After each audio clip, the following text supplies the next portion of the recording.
Assalamualaikum warahmatullahi wabarakatuh. Bertemu lagi dengan Pak Ahmad Fauzan di muatan pelajaran IPS, Ilmu Pengetahuan Sosial. Anak-anakku kelas 6, hari ini kita sudah masuk tema 6. Kita akan belajar tema 6 sub tema 1. Mohon disimak video pembelajaran ini ya, dari awal sampai selesai, agar kalian semua dapat mengetahui makna-makna atau arti-arti dalam pembelajaran saat ini. Baik, siap-siap, langsung saja kita masuk ke materi tema 6 sub tema 1. Kompetensi dasar yang akan kalian ketahui dari materi ini, yang pertama memahami makna proklamasi, upaya mempertahankan kemerdekaan, dan upaya mengembangkan kehidupan kebangsaan yang sejahtera. Begitupun kompetensi dasar di bidang keterampilannya. Kalian juga nanti harus bisa menyajikan laporan tentang makna proklamasi, upaya mempertahankan kemerdekaan, dan upaya mengembangkan kehidupan kebangsaan yang sejahtera. Nah, kedua kompetensi dasar ini, baik pengetahuan ataupun keterampilan, ini akan disajikan 3 pertemuan ya. Pertemuan sekarang, minggu depan, dan minggu depannya lagi. Jadi, kalian semua harus nonton atau simak video-video berikutnya. Baik, dilanjutkan. Nah, di pengantaran materi 1 ini, kita akan membahas tadi yang pertama, yaitu makna proklamasi. Perlu kalian ketahui bahwa sejarah proklamasi kemerdekaan Indonesia ini diantaranya banyak sekali peristiwa penting menjelang proklamasi kemerdekaan. Detik-detik proklamasi kemerdekaan atau makna proklamasi kemerdekaan. Dan kalian juga harus tahu beberapa tokoh-tokoh penting untuk melaksanakan proklamasi kemerdekaan ini. Di sini ada beberapa tokoh-tokoh penting nih, ada Otto Iskandar-Dinata, ada Ki Hajar Dewantara juga masuk, ada Sayuti Melik, ya, Ahmad Subarjo, dan lain-lain. Berpuluh-puluh tahun kita bangsa Indonesia telah berjuang untuk kemerdekaan tanah air kita, bahkan telah beratus-ratus tahun. Tetapi gelombang aksi bangsa kita untuk mencapai kemerdekaan itu ada pasang surut, ada naiknya dan ada turunnya. Tetapi jangan khawatir, jiwa kita tetap menuju ke arah cita-cita, yaitu merdeka. Kemudian, nah ini bentuk teks proklamasinya. Teks proklamasi yang merupakan titik awal kemerdekaan Indonesia dulunya dirumuskan di kediaman Laksamada Maeda. Rumah Kepala Angkatan Darat Jepang ini dipilih kenapa? Karena dinilai aman dari ancaman dan gangguan tentara Jepang. Tetapi selain Laksamada Maeda, ada beberapa tokoh yang berjasa dalam perumusan teks proklamasi. Ada Bung Karno, Bung Hatta, dan Ahmad Subarjo yang turut merumuskan secara lisan. Nah, ini berarti hasil rumusan-rumusan beliau. Setelah perumusan selesai, tepatnya tanggal 17 Agustus 45, dini hari, jam 4 subuh, tepatnya hari Jumat, teks tersebut dibacakan Bung Karno di depan tokoh-tokoh lain untuk mendapatkan persetujuan bersama. Tadi kan 3 orang, nah baru diumumkan ke beberapa tokoh. Kemudian diketik ulang oleh Sayuti Melik. Nah ini nih, ini adalah hasil ketikan dari Sayuti Melik.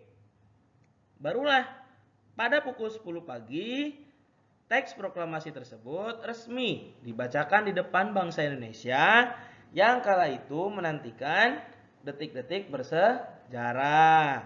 Karena proklamasi ini merupakan awal kebangkitan kemerdekaan bangsa Indonesia dari segala gangguan-gangguan penjajahan.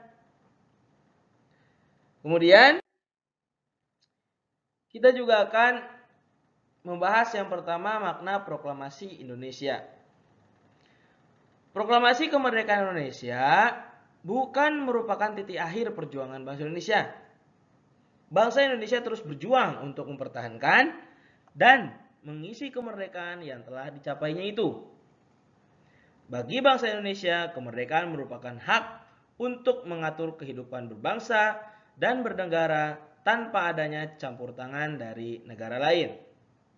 Sesuai yang tercantum pada alinea pembukaan UUD 45, yaitu mewujudkan negara yang melindungi segenap bangsa dan tumpah darah Indonesia.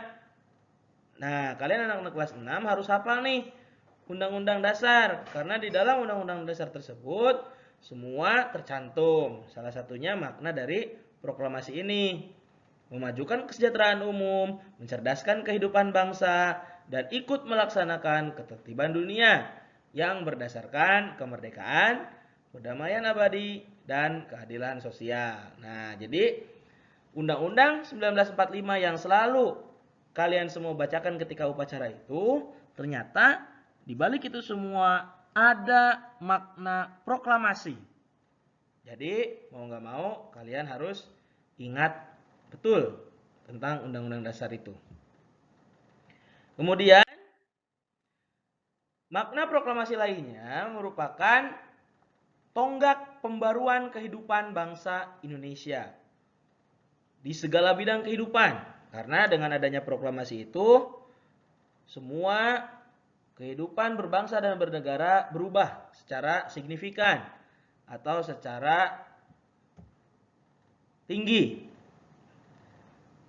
Kenapa? Karena setelah proklamasi kemerdekaan itu dikumandangkan, semua para pemimpin beserta rakyat Indonesia bersama-sama terus berjuang membenahi tatanan kehidupan berbangsa dan bernegara.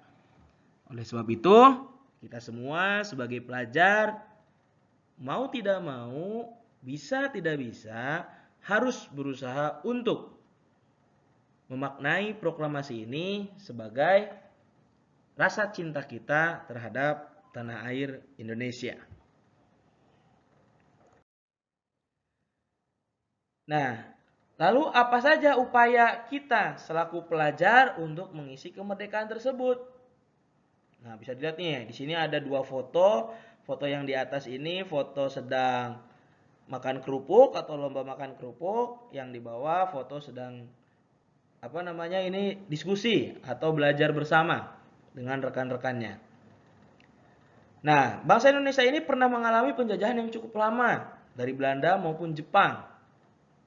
Oleh karena itu, seluruh rakyat bahu-membahu berjuang sekuat tenaga untuk memperoleh kemerdekaan. Maka dari itu, secara resmi, perjuangan bangsa Indonesia terwujud setelah Soekarno-Hatta memproklamasikan kemerdekaan pada tanggal 17 Agustus 1945. Berkat rahmat Tuhan Yang Maha Esa, akhirnya negara kita telah merdeka. Kemerdekaan yang telah dicapai dapat menjadi sarana untuk mewujudkan masyarakat Indonesia yang sejahtera.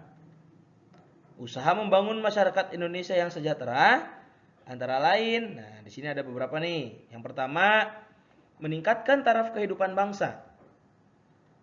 Kedua, meningkatkan taraf kecerdasan bangsa. Yang berikutnya, mengembangkan segala potensi yang dimiliki untuk kemajuan bangsa. Hingga sekarang, hingga saat ini, semua upaya itu terus dilakukan oleh pemerintah.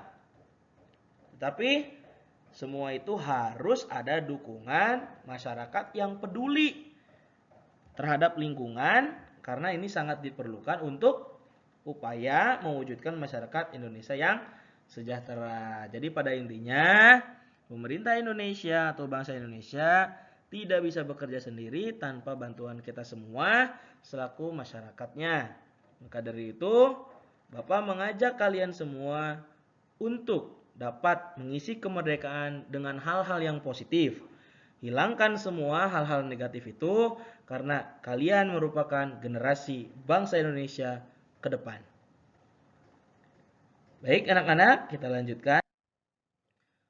Nah, di sini sudah masuk ke tugas. Jadi tugasnya untuk hari ini, kalian semua diminta untuk menjawab pertanyaan tentang makna proklamasi kemerdekaan berdasarkan teks yang barusan Bapak bacakan. Tujuannya apa? Satu, mengetahui perjuangan bangsa Indonesia. Yang kedua, menyadari pentingnya kemerdekaan dalam pembangunan sebuah bangsa. Dan yang ketiga, dapat turut serta mengisi kemerdekaan bangsa Indonesia. Kemudian, medianya yang pertama sumber belajar. Sumber belajar ini silahkan kalian bisa dapatkan dari mana saja. Dari buku paket boleh, dari artikel internet juga boleh. Kemudian buku catatan dan alat tulisnya tolong disiapkan. Dan yang terakhir kalau ada itu laptop atau komputer. Itu pun kalau ada. Kalau tidak ya berarti gantinya HP, handphone. Nah kemudian langkah-langkahnya seperti apa? Yang pertama, kalian semua harus cari sumber belajar dulu tentang makna proklamasi Indonesia. Ya, entah itu dari internet ataupun dari buku paket. Kalau sumber belajarnya sudah dapat, silakan kalian baca dan jawab pertanyaan yang Bapak sediakan di sini, di video pembelajaran ini. Jika itu semua sudah selesai, jangan lupa foto hasil tugasnya dan upload di e-classroom. Pak, tugasnya mana? Nah, ini dia. Nah, ada 5 soal yang perlu kalian jawab. Yang pertama, apa itu makna proklamasi? Kemudian yang kedua, jelaskan secara singkat proses terjadinya proklamasi. Yang ketiga, ada 3 upaya dalam rangka mengisi kemerdekaan. Yang keempat, informasi apa saja yang kalian dapatkan dari cerita ataupun pembahasan yang Bapak bacakan. Kemudian yang terakhir, ada 3 tokoh yang berperan penting dalam pembuatan teks proklamasi. Nah, silakan kalian sebutkan. Baik anak-anak, itu saja untuk pertemuan pembelajaran hari ini. Jangan lupa untuk selalu semangat dalam belajar dan patuhi protokol kesehatan agar kalian semua terbebas dari virus COVID-19. Pakai masker, selalu menjaga jarak, dan yang terakhir, sering-seringlah untuk mencuci tangan. Terima kasih, mohon maaf apabila banyak kesalahan. Kita akan bertemu lagi minggu depan. Wassalamualaikum warahmatullahi wabarakatuh. Semangat terus ya untuk belajar di rumah.